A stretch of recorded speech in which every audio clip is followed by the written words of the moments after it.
What's up, everybody? Nick Duval here. Welcome back to YouTube. Thank you for coming to my channel. So in this video, I'm going to be talking about serotonin.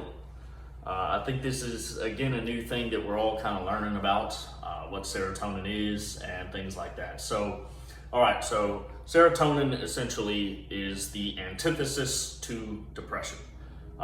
Antagonist to depression, let's put it that way.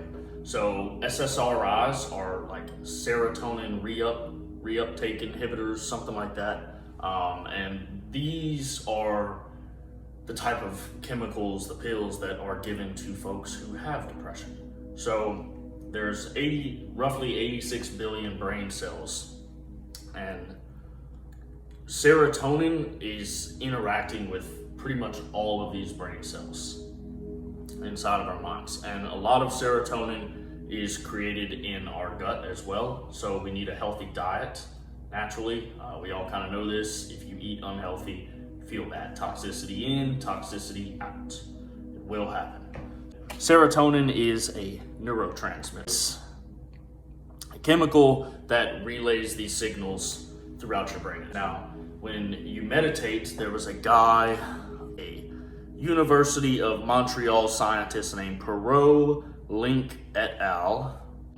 He has shown that activities like mindfulness, meditation, will essentially bathe your brain cells in this serotonin. It gives them a good washing off, a good bath. It covers them. Imagine that it covers these brain cells. So it will do that for you and therefore create a happier state. Serotonin is known as the happiness neurotransmitter. Now, meditation will boost all kinds of neurotransmitters in your mind. It'll boost, it's insane. It's insane to think about it from like a normal everyday waking perspective, that something as simple as sitting down with your eyes closed, focusing on your breath, can truly bring so many positive, it's just all-encompassing positive benefits. And I'm gonna be going over all of these, and y'all are gonna be like, this guy is lying because he's talking too much about how it benefits every aspect of everything. Well, it really does. It's your mind. It's your mind. And I've gone over this before, how your perception, your perception is a way that it shapes your reality. So 2 people watch a movie, one person says it was good, one person says it was bad. It's all up to their perception. So we want this positivity, we want this happiness about us, and we want it to be natural, not forced. Everybody can recognize a forced happy person. Forced smile, we all know it. You meet somebody new and they laugh too much, they smile too much, it doesn't feel genuine. Or maybe they smile too quickly at you. There's no reason to smile and they're smiling at you. It doesn't feel genuine. Like a lot of times people are smiling to release tension. Maybe you're holding eye contact with them for a very long time, and so they smile to release that tension. But a lot of times there's folks that are, and I used to do this. I used to smile and laugh about things that didn't need to be smiling and laughing about. It was fake. It was as fake as it can be. There is a Princeton brain researcher named Dr. Barry Jacobs who says that depression sets in when fewer and fewer new brain cells are created. Stress and age are the main reasons for this. Now, we are all much more stressed out than we used to be. You know this, you can find the statistics out there about folks' levels of stress. It's outrageous. And young people, you'll see it a lot. Young people are so stressed out. And they're just like, why? Why are we all so stressed out? This is crazy. And then age, we're all aging every single day, all the time. Every minute that passes, you are getting older. So this is something that can, like it did me, it can just grasp you out of nowhere and you don't know where it came from. And you're just like, there's this cloud, everything is gray, and there's this cloud over me and I don't know where it came from or why it's here. Boosting this serotonin can release you of that cloud. It can move. There's a thing that I always heard explained in the app that I use that is a great thing. It's stuck with me since the first day I ever heard it. is that there is always a blue sky. So what is the meaning of this? There might be clouds and a storm in our mind. Imagine this is our mind. There are clouds and a storm and everything is horrible, but this too shall pass. The clouds will move away, and what's behind the clouds? A blue sky. That beautiful blue sky. It's always there within our minds. So there's always that positive, great state within our minds. There's just clouds covering it. It's clouding it, literally. We can't see it. So meditation helps us see this, not only by sitting down and relaxing and having these experiences during and outside of the meditation, because you will, I know I talk about that we're not trying to cultivate an experience during the meditation, which is true. You don't want to try to cultivate anything, because then you're gonna mess it up. So we're looking for experiences outside of meditation. We're really not even looking for those. I don't want to say that. You just have to have faith that things will happen outside of the meditation. But you will have things happen in the meditation as well. There's no avoiding that. If you sit there for long enough, things will happen and you will feel certain ways. I know I can. I feel myself as soon as I get real relaxed and calm down, I can feel it. I feel a lightness about myself. Some people feel vibrations. Some people see things. I have seen things, nothing crazy, but I've seen colors that kind of grow and look like they're coming closer to me, and it'll go away and it'll come back.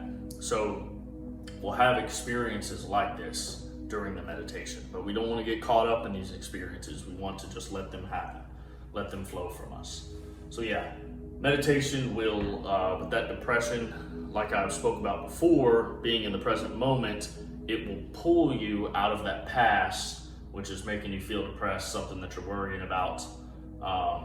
And it will also boost your serotonin in your brain, which will increase your happiness. Naturally, it's that scientists call it the happy neurotransmitter. So if we can increase this serotonin, you can increase your happiness, and meditation is something that does that. It increases that serotonin. Everybody wants happiness. Happiness is like a big virtue for us, especially in America, and I think that it's because so many people are so unhappy. I heard Jordan Peterson say one time that when something, essentially, I'm paraphrasing, essentially when something is eradicated, that's the thing that everyone starts to yell for.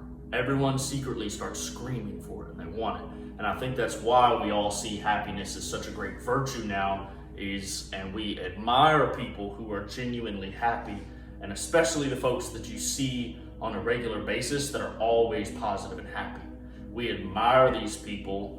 Some of us might have jealousy towards these people, which is, it's just admiration in its negative sense. But we all admire that because it is difficult. It's difficult to be that way now.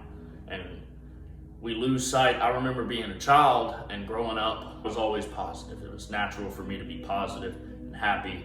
And I remember in high school, getting a little bit older, when your mind is developing a little more, and things would happen to me, and I remember being around people and thinking and saying things like, I'm just trying to stay positive, I'm just gonna be positive about it. And I remember other people saying that to me. But then you get a little bit older and you don't have that as much anymore. You'll be around people and they'll just be complaining with no shame. But it was like, when we were kids, that wasn't really like, it wasn't shameful to be complaining and negative, but it wasn't something that anybody wanted to be around.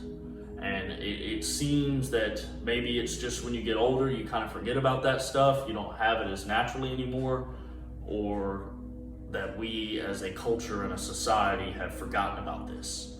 So we want to remind ourselves of this, that positivity and happiness is very important to us. Will you always be happy? No, it's not possible. Will you always be positive? No, it's not possible. But you can try your absolute hardest to do it as much as possible. And by doing that, again, you will get a sense of purpose and a sense of meaning in your life.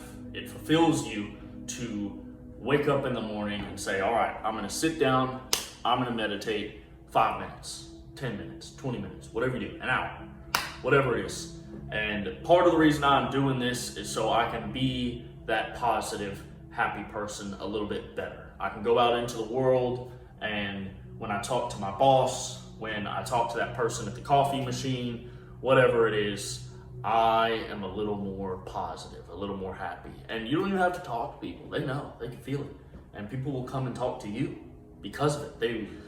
They want that energy, they want to be around that. So we want to increase that within ourselves.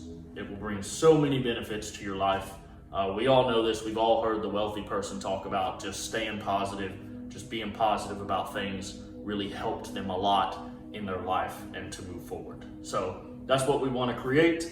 Meditation can help do that. Again, thank you for coming. Comment things that you want me to speak about. Thank you.